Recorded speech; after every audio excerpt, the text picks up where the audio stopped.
एक दिन सुबह अपने घर के बाहर निकलता है। त्योहार का दिन था। उसे गांव में बहुत भिक्षा मिलने की संभावना दिख रही थी।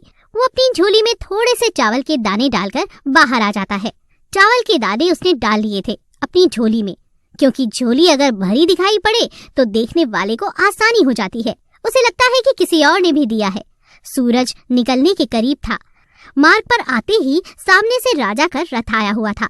भिखारी सोचता है आज राजा से अच्छी भीख मिल जाएगी। राजा का रथ उसके पास आकर रुक जाता है।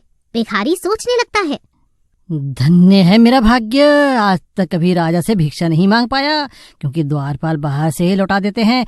आज राजा स्वयं मेरे सामने आके खड़ा हो गया है।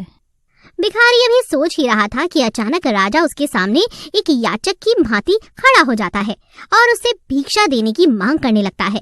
राजा कहता है, आज देश पर बहुत बड़ा संकट आया हुआ है। ज्योतिषियों ने कहा है कि इस संकट से उबरने के लिए यदि मैं अपना सब कुछ त्याग कर एक याचक की भांति भिक्षा ग्रहण करके लाऊंगा तभी इसका उपाय संभव है। तुम आज मुझे पहले आदमी मिले हो, इसलिए मैं तुमसे भिक्षा की मांग कर रहा हूँ। यदि तुमने मना कर दिया तो देश का संकट टल नहीं पाएगा, इसलिए तुम मुझे भिक्षा में कुछ भी दे दो। भिखारी तो सारा जीवन मांगता ही आया था, कभी देने के लिए उसका हाथ उठा ही नहीं था।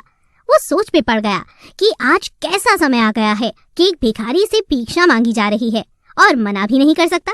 क्या मुसीबत है, सोचा था राजा से इनाम लूंगा, लेकिन यहाँ तो उल्टे लेने के देने ही पड़ गए।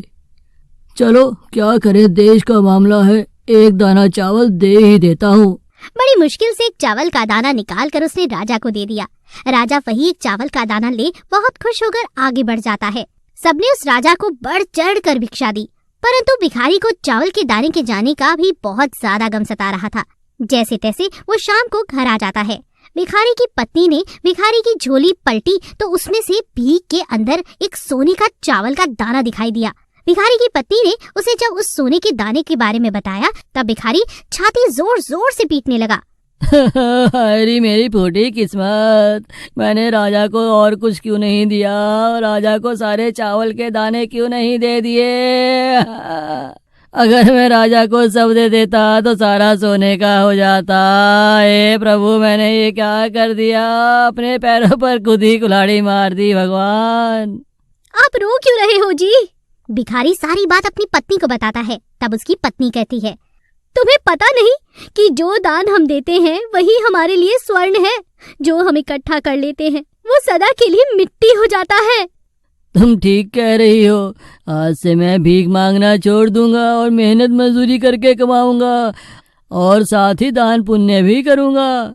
उस दिन से उस भिखारी ने भिक्षा मांगनी छोड़ दी और मेहनत करके अपना और अपने परिवार का भरण पोषण करने लगा। जिसने सदा दूसरों के आगे हाथ फैलाया, भीख मांगी, अब खुले हाथों से दान पुण्य करने लगा था। धीरे धीरे उसके दिन भी बदलने लगे। जो लोग सदा उससे दूरी बनाकर रखते थे सब उसके समीप आ गए। भिखारी की जगह अब उसे लोग दानी के नाम से जानने लगे। जिस इंसान की प्रवृत्ति देने की होती है उसे कभी किसी चीज की कमी नहीं होती, और जो हमेशा लेने की नियत रखता है उसका कभी पूरा ही नहीं पड़ता।